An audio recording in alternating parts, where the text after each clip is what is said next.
डंडौत वंदन अनक बार सर्व कला समरथ, डोलन ते राखो प्रभु नानक देकर हाथ। सत्कार योग सत्संगियो, वाह गुरु जी का खालसा, वाह गुरु जी की फतेह। आज श्री गुरु गोबिंद सिंह जी महाराज जी की वाणियों पर विचार करते हैं। गुरु गोबिंद सिंह जी महाराज जी की वाणियाँ दसम ग्रंथ में संकलित करके रखी गई हैं। उनकी वाणियाँ दसम ग्रंथ में हैं। दसम ग्रंथ गुरु महाराज के बाद परवर्ती सिखों ने संकलित किया है। इसकी बनतर कैसी है, इस पर आज हम विचार करेंगे। समय रहा तो पूरी वाणियों पर विचार होगा, समय यदि कम हुआ तो कुछ वाणियों पर विचार करके अगली बार शेष वाणियों पर विचार करने की कोशिश करते हैं। पहली वाणी है जाप साहब। ये पंथ में आज प्रचलित वाणी है। 200 छंद हैं। तकनीकी रूप से देखा जाए तो इसमें 199 छंद ही माने गए हैं। एक छंद आदि है, लेकिन सामान्य तौर पर इसे 200 छंदों की वाणी मानते हैं। इस वाणी में अकाल पुरख परमात्मा का यशोगान है, उसकी प्रशंसा है, उसका गुणगान है। सारी वाणी अकाल पुरख परमात्मा की प्रशंसा में रची गई है। अमृत छकाते समय ये वाणी पढ़ी जाती है और नित्यनेम में भी ये वाणी पढ़ी जाती है। इसके बाद वाणी आई है अकाल उस्तत। इस वाणी में भी गुरु गोबिंद सिंह जी महाराज ने परमात्मा का यशोगान किया है। सारी वाणी परमात्मा का यशोगान है, परमात्मा की प्रशंसा है। 271 छंद इसमें हैं। इस वाणी में एक छंद आई है त्रिभंगी छंद, जो 20 छंदों वाली वाणी है। इसमें दुर्गा द्वारा शुंभ निशुंभ महिषासुर को मारने के संबंध में चर्चा है। 20 छंदों वाली वाणी है। इससे हटकर 10 दोहरे हैं जो प्रश्नोत्तरी के रूप में हैं। इसमें प्रश्न भी रहता है और इसी में उत्तर भी रहता है। इन दो वाणियों के अलावा सारी वाणी अकाल पुरख परमात्मा का यशोगान है। ये वाणी भी 271 वाली नहीं बल्कि 270 छंदों की है। एक आधा छंद है। आधा छंद है सातों आकाश सातों पतार, बिथरियो अदृष्ट जह करमजार। 14 लोकों के बारे में गुरु गोबिंद सिंह जी ने उल्लेख किया है। तो 271 वाली वाणी से माना गया है अकाल उस्तत। अकाल उस्तत के बाद वाणी आई है बचित्र नाटक। सत्संगियों, गुरु गोबिंद सिंह जी की अधिकांश वाणियाँ चरित्र से संबंधित रही हैं। चरित्रों पर ही है, अवतारों पर ही है। बचित्र नाटक ये वास्तव में विचित्र नाटक है। विचित्र नाटक, इसमें गुरु महाराज ने अपने जीवन के संबंध में भी उल्लेख किया है, लेकिन उनकी 32 वर्ष तक की आयु के जीवन का वृत्तांत विवरण इस वाणी में है, सारे जीवन का नहीं। बचित्र नाटक विस्तार से महाराज ने अपने पूर्वजों और अपने युद्धों, अपने जीवन आदि का चित्रण इसमें किया है। 471 छंद इसमें हैं। विभिन्न प्रकार के छंदों का प्रयोग महाराज ने किया है। ऐसा माना जाता है कि गुरु गोविंद सिंह जी महाराज ने 250 प्रकार के छंदों का प्रयोग अपनी वाणियों में किया है। 250। बचित्र नाटक। इसके बाद वाणी आई है चंडी चरित्र। ये 2 वाणियां हैं, चंडी चरित्र 1, चंडी चरित्र 2। इसमें चंडी द्वारा राक्षसों का वध, अनेक राक्षसों का वध, शुंभ, नैशुंभ, महकासुर, मरकटब आदि अनेक, इनके युद्धों का विवरण है। चंडी चरित्र 1 में 233 छंद है और चंडी चरित्र 2 में 266 छंद हैं। पहली चंडी चरित्र में 8 अध्याय हैं, दूसरे चंडी चरित्र में 7 अध्याय हैं। अध्यायों में ये वाणी है। युद्धमयी वाणी है, वीर रस से परिपूर्ण है और भागवतों के आधार पर जो कथाएं हैं उनका उल्लेख महाराज ने अपनी वाणी में सरल भाषा में किया है ताकि जनता को इससे अवगत कराया जा सके। चंडी चरित्र 1, चंडी चरित्र 2। इसके बाद एक संक्षिप्त वाणी आई है चंडी दीवार, दुर्गा की वार भी इसे कहते हैं। 55 पौड़ियों वाली ये छंद है, ये वाणी है 55 पौड़ियाँ। इसमें एक दोहरा भी है। चंडी दीवार पंथ में प्रचलित वाणी है, काफ़ी उत्तेजना पैदा करने वाली ये वाणी है। निहंग सिंह इस वाणी को बड़े चाव से पढ़ते हैं, युद्धमयी वाणी है।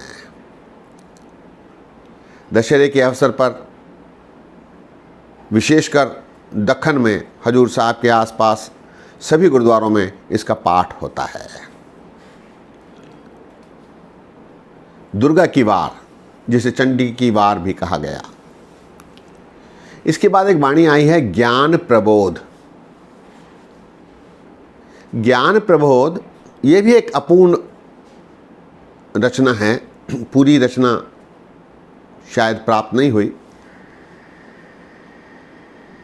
इसमें 336 छंद हैं। इसमें आत्मा परमात्मा से प्रश्न करती है।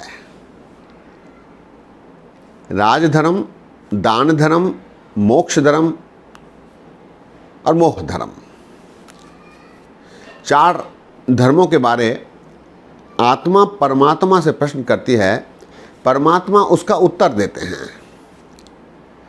परमात्मा ने जो उत्तर दिए उनमें केवल राजधर्म तक ही वाणी उपलब्ध है। ज्ञान प्रबोध काफ़ी रोचक वाणी है, 336 छंद इसमें हैं। इन वाणियों के बाद एक लंबी वाणी आई है 24 अवतार। गुरु गोविंद सिंह जी महाराज ने 24 अवतारों का जिक्र किया है।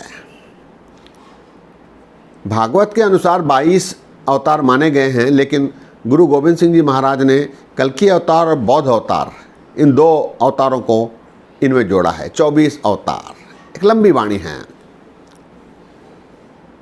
इनमें कृष्णावतार सबसे लंबी वाणी है और उसके बाद राम अवतार, कल्कि अवतार भी लंबी वाणियाँ हैं। बाकी शेष अवतारों का संक्षिप्त चित्रण है 24 अवतार। भागवत पुराणों आदि के आधार पर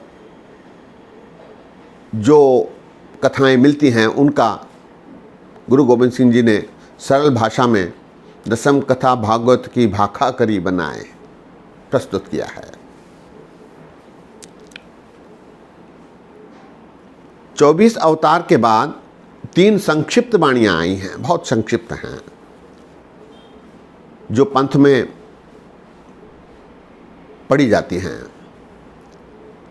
ये हैं शब्द हजारे, हजारे के शब्द। शब्द पातशाही 10वीं, 10 शब्द इसमें हैं। इसमें भक्ति और जीवन शैली का विवरण है। इसके बाद एक महत्वपूर्ण वाणी आई है जो संक्षिप्त है, 33 सवैये। इन सवैयों में महाराज ने कर्मकांड पाखंड का खंडन किया है और विस्तार से ऐसे कर्मकांडों से बचने की सलाह दी है। हजारे के शब्द पातशाही 10वीं, 33 सवैये और एक अत्यंत संक्षिप्त वाणी आई है खालसा महिमा। इनमें केवल 3 छंद हैं और एक दोहरा। इसमें महाराज ने खालसा पंथ के प्रति अपने प्रेम को उंडेला है। मैं खालसा के कारण ही हूँ, ऐसा उन्होंने इन 3 छंदों में दर्शाया है। इतिहास में आया है कि किसी पंडित को बतलाने के लिए कि उनका पंथ के प्रति, खालसे के प्रति कितना प्रेम है, किसी एक ब्राह्मण को समझाते हुए उन्होंने ये रचना रची है, जिस पंडित का नाम भी उसमें आया है, खालसा महिमा। इसके बाद एक लंबी रचना आई है जो अद्भुत है। संसार में किसी ने भी ऐसी रचना नहीं की, जिसका नाम है शस्त्र नाम माला। 1300 से अधिक छंद इसमें हैं।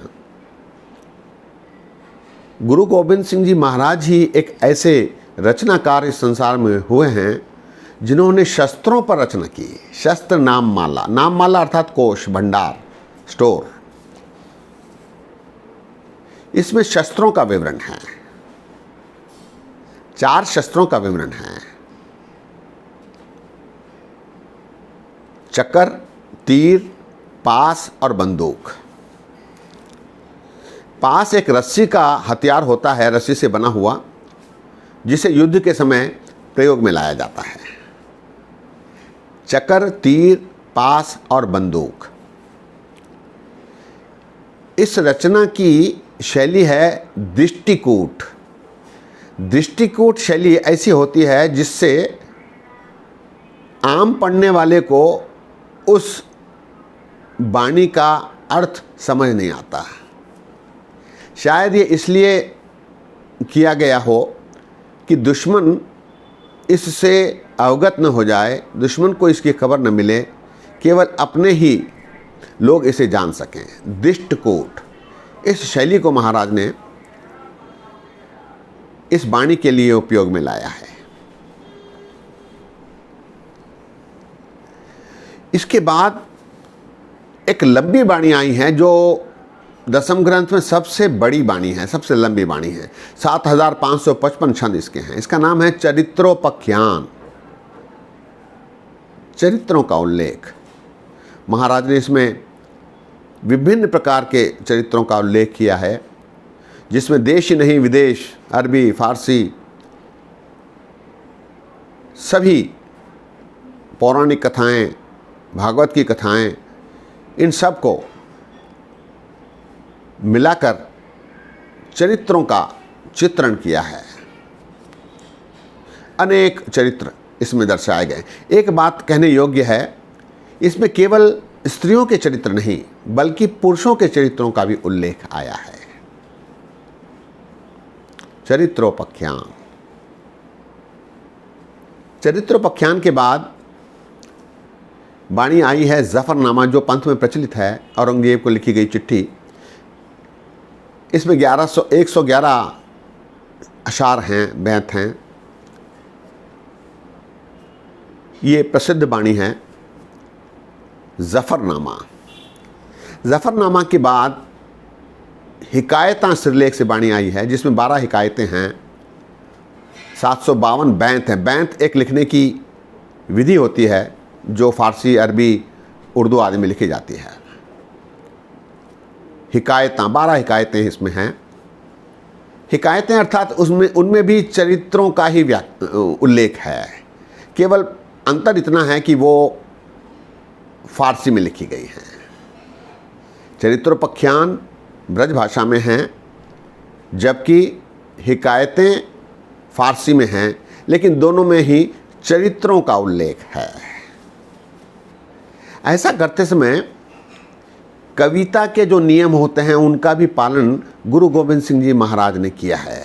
जैसे पुष्पिका होती है, अंतिका होती है, सार होता है, ये सारा इसका ध्यान गुरु गोविंद सिंह जी ने अपनी वाणियों की रचना करते समय रखा है। सत्संगियों, गुरु गोविंद सिंह जी की इतनी वाणियाँ प्राप्त हुई हैं। इतिहासकार मानते हैं कि महाराज की अनेक वाणियाँ लुप्त हो गई हैं, जो प्राप्त नहीं हो सकी। उनका बहुत सारा साहित्य पंथ को नहीं मिल सका, लेकिन जो मिला है उसे संकलित करके एक रूप देकर पंथ ने इसे दशम ग्रंथ नाम से रखा है। आज ये सब बताने की दास ज़रूरत इसलिए महसूस करता है कि ये सब वाणियाँ आजकल कंप्यूटर पर उपलब्ध हैं,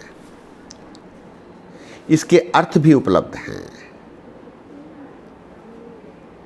गोविंद सदन, दमदमी टकसाल,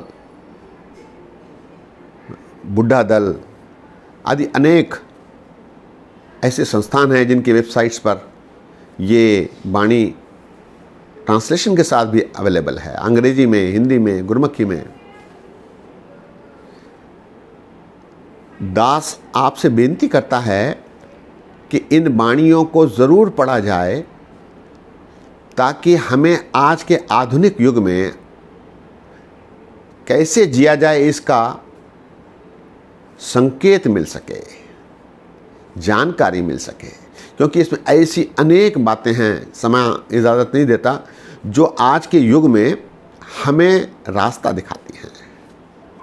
अलप आहार, सुलभ से निद्रा, दया क्षमा तन प्रीत, शील संतोष सदा निर्बाह वैभव त्रिगुण अतीत, काम क्रोध हंकार लोभ हट मोह न मन से लावे, तभी आत्म तत्व को दर्शय परम पुरख कह पावे। इन चार पंक्तियों में महाराज ने जीने का रास्ता बता दिया है। तो ऐसे अनेक अनेक हजारों उदाहरण हैं जिनसे हम लाभ उठा सकते हैं। अपने जीवन में समय निकालकर इन वाणियों को पढ़ने की कोशिश की जाए। केवल दास की बात सुनकर इसे टालना आपके लिए नुकसानदेह है। वाणियाँ पढ़ी जाएं, समझने के लिए पढ़ी जाएं, ताकि उस पर हम चल सकें। महाराज ने अनेक सुझाव दिए हैं, अनेक रास्ते दर्शाए हैं, इनका उपयोग किया जाए, इनको सुना जाए, समझा जाए, चलने की बात आगे है। दास के इतने वचन परवान करो। अनेक गलतियां हुई हैं, दास को अनजान जानकर क्षमा बख्शो। फतेह सांझी करो। वाहिगुरू जी का खालसा, वाहिगुरू जी की फतेह।